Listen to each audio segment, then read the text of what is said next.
siswa saja. Nah, yang selanjutnya membaca dan memahami kondisi siswa. Jadi otomatis ada wawancara, komunikasi dengan siswa, bagaimana kesehariannya, bagaimana kondisinya sekarang. Itu bisa diperiksa di awal-awal pembelajaran, bagaimana kesiapan belajar siswa. Nah, kemudian aktif di Kombel. Jadi melalui Kombel kita inilah nanti kita akan belajar tentang bagaimana cara penguasaan kelas. Selanjutnya penguasaan materi. Nah, penguasaan materi, untuk menguasai materi atau untuk menguasai kelas juga otomatis kita harus belajar. Jadi siswa belajar, guru pun belajar. Belajarnya dari mana? Ya dari guru atau literatur lain, kemudian dari Google dan lain-lainnya. Kemudian update info terkini. Jadi kenapa saya masukkan atau kami masukkan info terkini di dalam penguasaan materi? Karena kenapa? Menyangkut pembelajaran kami, pembelajaran agama, PKN, kemudian IPS, itu ujung-ujungnya materi yang akan kami ajarkan akan dihubungkan dengan keadaan yang terjadi di sekitar kami saat ini, sehingga anak-anak akan mampu atau bisa memahami seperti apa materi tersebut berdampak baik pada hidupnya. Jadi kami perlu untuk update info-info terkini yang terjadi di sekitar. Nah, kemudian pembelajaran berdiferensiasi dan berpusat pada murid. Jika pada pembelajaran berdiferensiasi, maka kami akan memusatkan bagaimana memahami dan melihat kesiapan minat dan profil siswa dengan memperhatikan konten, proses, dan produk dalam pembelajaran, di mana kami akan melihat minatnya anak-anak terhadap pembelajaran seperti apa, sudah siapkah mereka, kemudian profilnya mereka seperti apa. Itu dalam pembelajaran berdiferensiasi.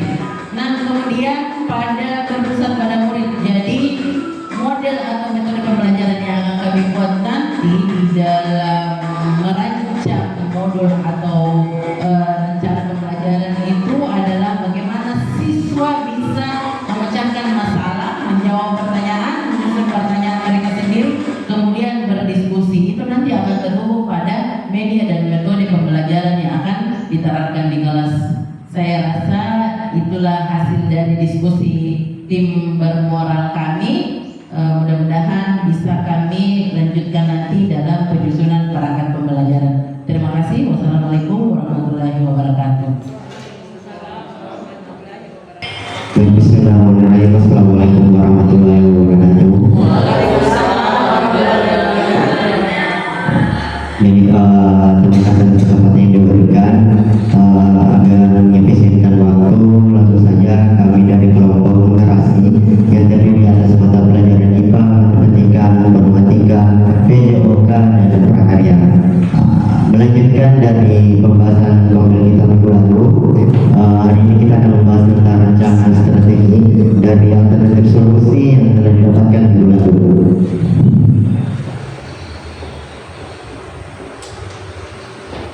Alternatif solusi pertama yang kelompok kami paparkan minggu lalu yaitu kegiatan keagamaan dan pemberian motivasi setiap pembelajaran.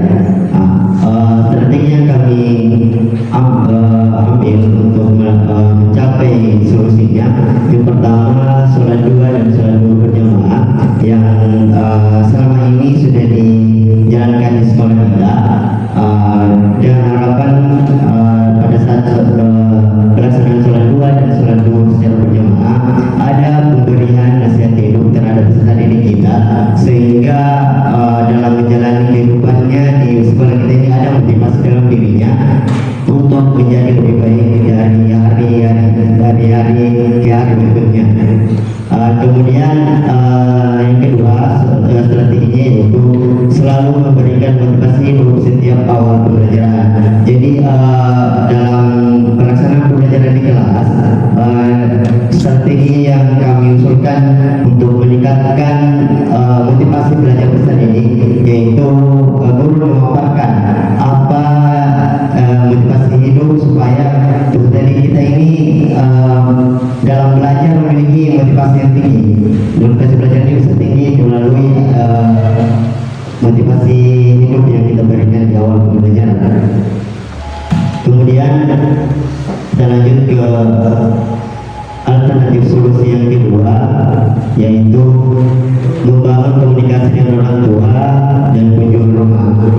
Sebelum jauh membahas tentang ini, saya ingatkan kembali bahwa solusi ini hadir karena adanya masalah peserta didik yang tidak pernah atau jarang hadir di sekolah.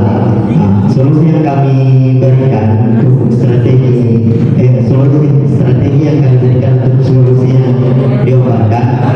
Yang pertama, mereka perilaku disiplin peserta didik. Yang pertama-tama merangkum atau merekap apa-apa saja perilaku peserta didik kita yang melanggar keyakinan yang telah kita sepakati, baik itu keyakinan kelas maupun keyakinan sekolah.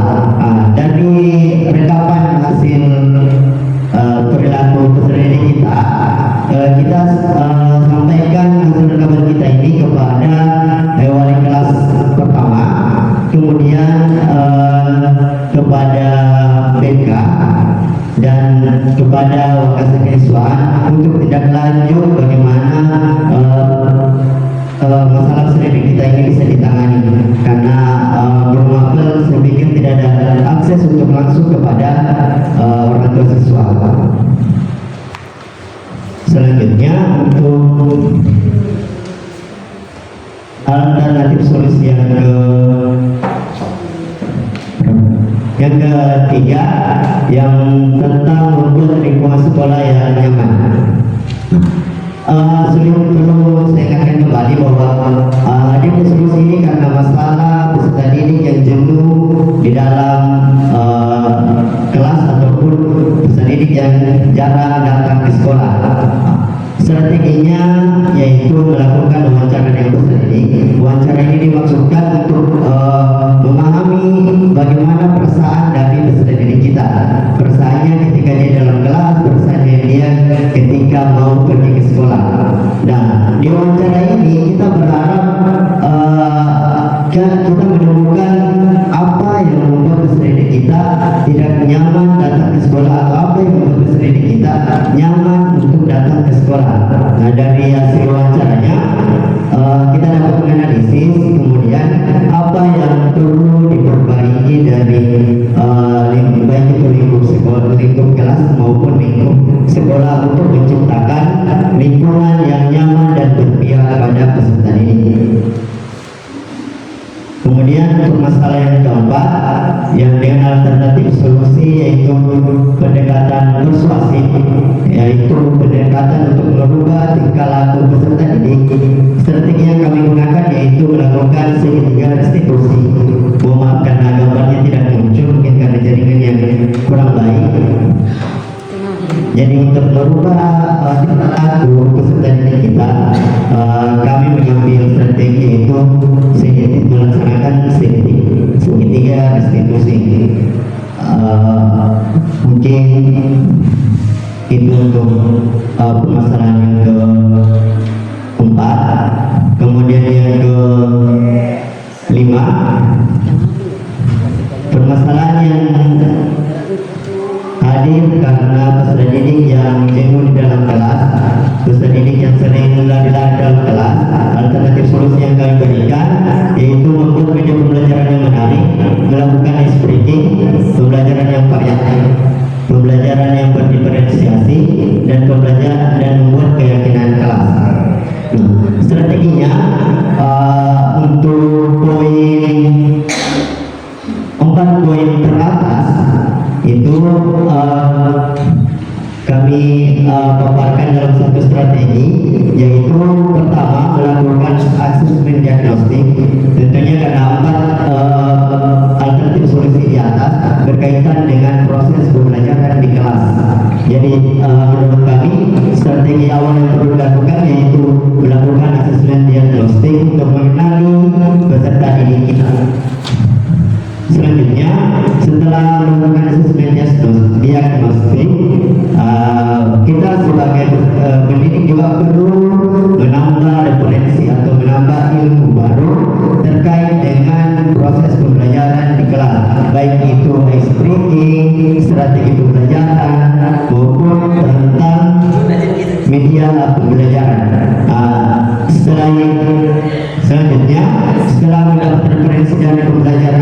kita secara mandiri, kita dapat melakukan diskusi dengan teman sejawat dan guru bergerak di sekolah kita.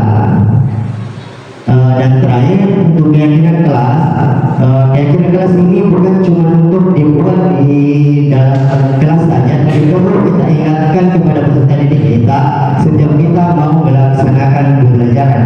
Jadi tidak hanya di awal semester kita buat keyakinan kelas, setelah itu hanya dipajang, tapi tidak pernah diingatkan.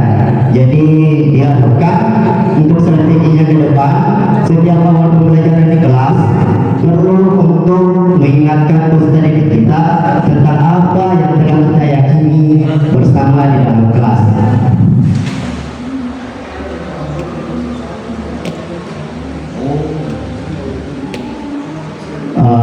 Terakhir, ini terkait dengan literasi dan numerasi.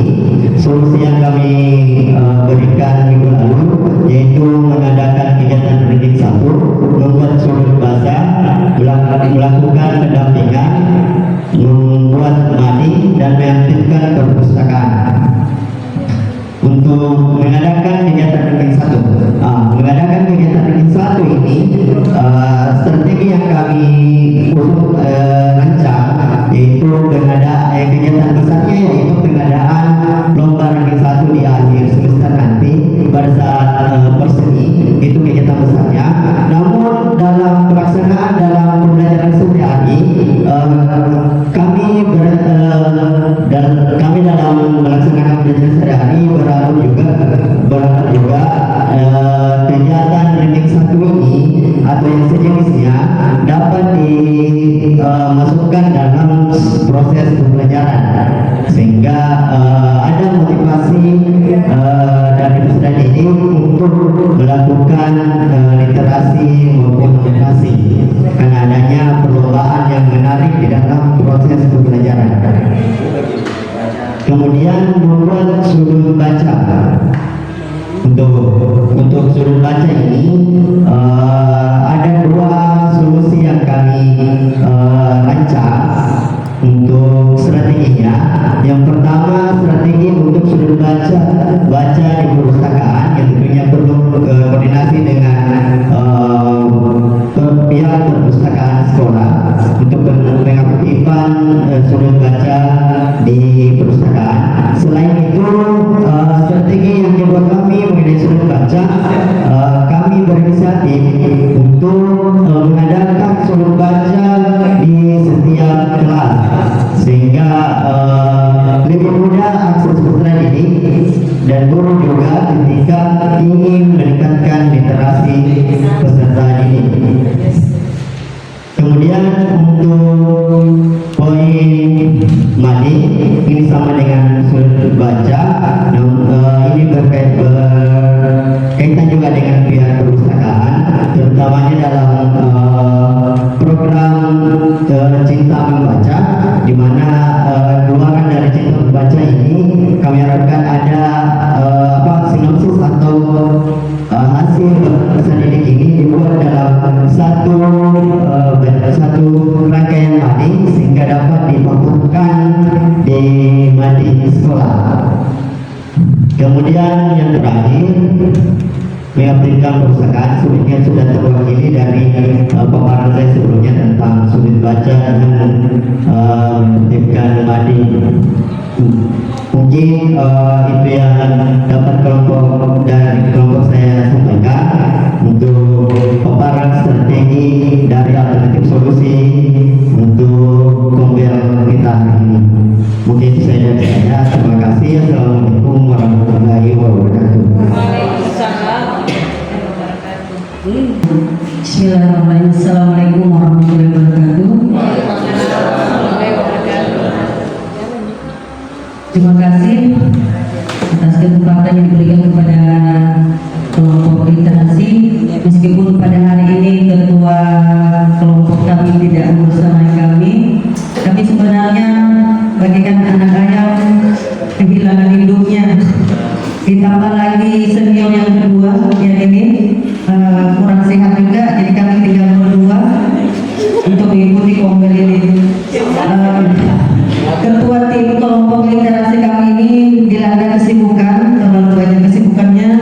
namun saya selalu mengambil hikmah dari setiap peristiwa.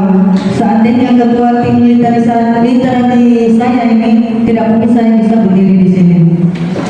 Ya, sambil belajar, karena tidak mudah berbicara di depan orang banyak, gitu ya. Baik, kami juga akan memaparkan strategi dari solusi akar masalah. Di sini belum boleh saya lihat slide saya. Nah, pada beberapa pertemuan dari akar masalah tidak paham mengerjakan tugas, kemudian kami dari tim observer 4 orang menemukan solusi masalah, yaitu membimbing murid mengerjakan tugas. Adapun strategi masalahnya adalah yang pertama, guru melakukan penyelidikan belajar siswa baik secara individual maupun secara kelompok. Jadi ketika guru mengajar di kelas itu sebenarnya tidak boleh kita berdiam diri saja di dalam kelas, mengecek di handphone, adakah pesan yang masuk. Kita sebenarnya harus aktif selama PBM atau proses belajar mengajar itu. Yang kedua, guru bertanya tentang hal yang menjadi penghambat siswa dalam mengerjakan tugas. Ketika kita memberikan tugas kepada siswa kita di kelas, jangan seenaknya saja memberikan tugas, lantas kita hanya memantau dari meja guru saja. Sudah ya? Belum Bu. Padahal di hati kecil mereka kapan ya Bu guru kami, Bapak guru kami mengelilingi secara individual atau berkelompok untuk menanyakan ada tidak yang mau ditanyakan. Selanjutnya, guru menganalisis dan mengevaluasi hasil belajar siswa. Nah, terkadang juga kita sebagai guru ketika selesai atau durasi jam mengajar kita habis, kita tidak sempat menganalisis atau mengevaluasi hasil belajar siswa, bahkan tidak sempat memberikan kesempatan kepada siswa untuk mempresentasikan hasil belajarnya. Gitu. Kemudian solusi memberi apresiasi kepada siswa masih dari akar masalah tidak paham mengerjakan tugas. Nah, ada pun strategi yang kami atur di sini adalah guru memberikan pujian kepada siswa ketika mengerjakan tugasnya. Kalau bahasa daerah kita ini biasanya bahasanya pujian di kompa-kompa ya, pujian ya, biar lebih semangat, biar lebih antusias siswa kita mengerjakan tugasnya. Berikutnya, memberikan semangat kepada siswa dalam mengerjakan tugasnya. Dan yang ketiga, guru memberikan kesempatan kepada siswa untuk bertanya tentang tugasnya yang belum dipahami. Maka dari itu, kita harus senantiasa mengajar di kelas. Janganlah membiasakan diri duduk berdiam diri di meja guru setelah kita memberikan tugas kepada siswa. Setidaknya kita mengelilingi guru, mendampingi siswa baik per individu maupun secara berkelompok. Ya, masih dari akar masalah tidak paham mengerjakan tugas, solusinya memberikan pemahaman kepada siswa tentang rasa tanggung jawab. Adapun strategi dari tim kami adalah guru mengingatkan kata tertib kepada siswa yang dibuat oleh pihak sekolah. Nah, di tiap-tiap kelas ini, saya rasa di sekolah ini sudah ditempel tentang atau dipajang tentang tata tertib sekolah. Nah, di salah-salah jam mengajar kita sebaiknya mengingatkan siswa untuk memahami apa saja yang dibuat di sekolah ini tentang tata tertib. Berikutnya, guru melibatkan siswa dalam proyek kelompok, peran dan tugas tertentu. Nah, guru di sini juga memberikan pemahaman kepada siswa bagaimana peran siswa dalam bekerjasama ketika diberikan tugas kelompok. Kemudian, guru melibatkan siswa untuk berpartisipasi dalam kegiatan organisasi sekolah. Misalnya dalam pemilihan ketua OSIS, tiap-tiap kelas guru seharusnya melibatkan, apalagi wali kelasnya melibatkan perwakilan kelasnya untuk mencalonkan atau kandidat calon ketua OSIS. Ya, masih dari akar masalah tidak paham mengerjakan tugas, solusi menjadi teman belajar siswa. Strateginya adalah guru mengajar dengan baik sehingga siswa Nah, mari kita teman-teman meninggalkan cara mengajar kita yang klasik atau monoton. Mari kita menggunakan sarana dan prasarana yang ada di sekolah ini, menggunakan proyektor misalnya, agar pembelajaran di kelas bisa lebih hidup, lebih menarik ataupun menyenangkan. Karena saya perhatikan siswa kalau lihat gambar-gambar atau slide apapun, pasti matanya jadi melek dan orang menjadi melek. Kemudian guru berperan sebagai orang tua siswa atau orang tua kedua di sekolah, ya, dan tidak menghakimi siswa. Guru memiliki jiwa humoris yang tinggi, seperti saya ini ya, sering bercanda kepada siswa. Tapi kalau di posisi kontrol tidak boleh. Posisi kontrol teman di dalam proses belajar mengajar boleh ya? Kalau guru memiliki jiwa humoris yang tinggi, sehingga boleh ya? Ya, sehingga siswa tidak merasa tertekan saat kita PBM, proses belajar mengajar. Ya, masih dari akar masalah, kurangnya perhatian orang tua. Solusi masalahnya melakukan komunikasi dua arah antara guru dengan orang tua siswa. Strateginya yang pertama adalah membangun saluran komunikasi yang terbuka. Di sini berbagi informasi secara jujur dan transparansi tentang aktivitas siswa. Misalnya antara orang tua harus jujur dan transparan kepada gurunya, guru anaknya, seperti apa aktivitas anak tersebut. Berikutnya menjalin komunikasi yang positif, saling menghargai, mendengarkan, memperhatikan dan menanggapi dengan baik tentang apa yang dikomunikasikan. Karena salah satu cara menghargai seseorang ketika berbicara adalah mendengarkan, bukan menunduk atau apalagi membuang muka ya. Iya bukan sih? Selanjutnya melibatkan orang tua dalam kegiatan sekolah. Orang tua siswa memberikan dukungan dan motivasi serta hadir di sekolah untuk mengecek sikap dan perilaku siswa di sekolah, misalnya dalam kegiatan pramuka. Terkadang orang tua punya kesempatan untuk mengecek apakah betul anaknya ikut dalam kegiatan tersebut. Jangan hanya menyerahkan anaknya kepada gurunya. Berhubung karena tenggorokan saya sudah kering, saya sarankan kepada teman saya untuk melanjutkan presentasi saya. Silakan Ibu Maria. Oke, terima kasih atas kesempatan yang diberikan. Melanjutkan paparan dari teman saya dari kelompok kami mengenai akar masalah pembelajaran yang kurang menarik. Solusi masalah melakukan interaksi dua arah antar guru dan siswa. Strategi yang kami gunakan yaitu yang pertama, guru memberikan pembelajaran yang menyenangkan kepada siswa agar pembelajaran kita itu ke siswa menarik sehingga siswa tersebut tidak jenuh dengan pembelajaran kita di kelas. Kemudian yang kedua, guru memberikan pembelajaran yang kreatif dan inovatif. Selanjutnya yang ketiga, guru memberikan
Dan sebelum menutup, mungkin dari penggerak komunitas ada yang mau disampaikan, yang silakan.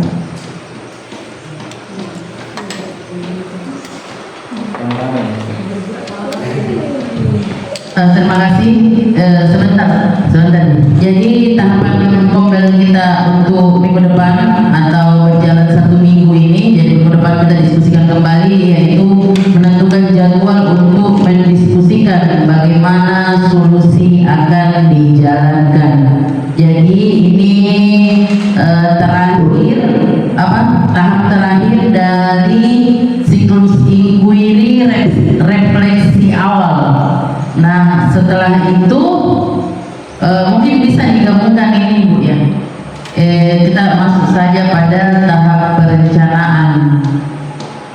Jadi iya, tahap refleksi awal bagian 5 karena hanya diskusi untuk menentukan jadwal, bisa digabung di tahap perencanaan, yaitu menentukan tujuan pembelajaran yang ingin dicapai. Jadi teman-teman nanti akan mencari kira-kira materi apa yang nantinya akan dibuatkan RPP, tujuan pembelajaran apa yang akan dibuatkan RPP, karena itulah nanti akan dipraktekkan mengajar di kelas. Mungkin begitu, sekaligus jadwal untuk observasi. Iya, ya sepaket itu jadwal untuk, jadi pilih lagi RPP-nya atau modul ajarnya, tujuan pembelajarannya yang mau disusun, yang nanti akan dipraktekkan di kelas. Apakah ini mewakili atau bagaimana Bu? Masing-masing. Iya, setiap dari kita bikin masing-masing sesuai dengan mapelta. Nanti sambil diskusi dengan teman tentang solusi atau strategi, dihubungkan dengan strategi yang sudah dibahas kemarin. Berarti beberapa minggu ke depan ini tidak ada Kombel sambil menunggu jadwal observasi begitu? Saya kira Tetap ada karena nanti tetap ada diskusi bagaimana merancang itu, ya, merancang, karena dirancang sama-sama nanti itu perangkat pembelajaran tak. Jadi dilihat-lihat lagi tujuan pembelajarannya mana yang dipakai. ya, coba sedikit dulu. Dari berbagai permasalahan yang telah dipaparkan tadi plus dengan solusinya, yang ingin saya tanyakan, apakah ini sudah dilaksanakan di lapangan? Saya jawab belum. Iya, nanti dari permasalahan yang didapat, kemudian solusi dan strategi yang sudah didapat ini, itu yang dimasukkan ke dalam perangkat pembelajaran RPP. Iya, jadi nanti dari strategi yang sudah disusun itu dimasukkan ke dalam RPP, itu nanti yang dipakai mengajar di kelas. Dari semua strategi yang sudah dirancang itu diaplikasikan semua di dalam kelas. Misalnya jangan berfokus kepada satu orang, dipraktekkan semua nanti itu di dalam kelas. Oke. Dari sekian banyaknya permasalahan dan solusi yang saya simak tadi, semoga itu bisa berjalan ya sesuai dengan harapan kita. Terima kasih. Assalamualaikum warahmatullahi wabarakatuh.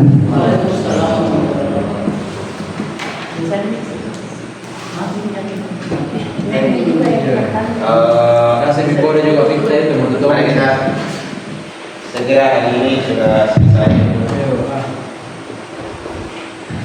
Kegiatan kita hari ini sudah selesai.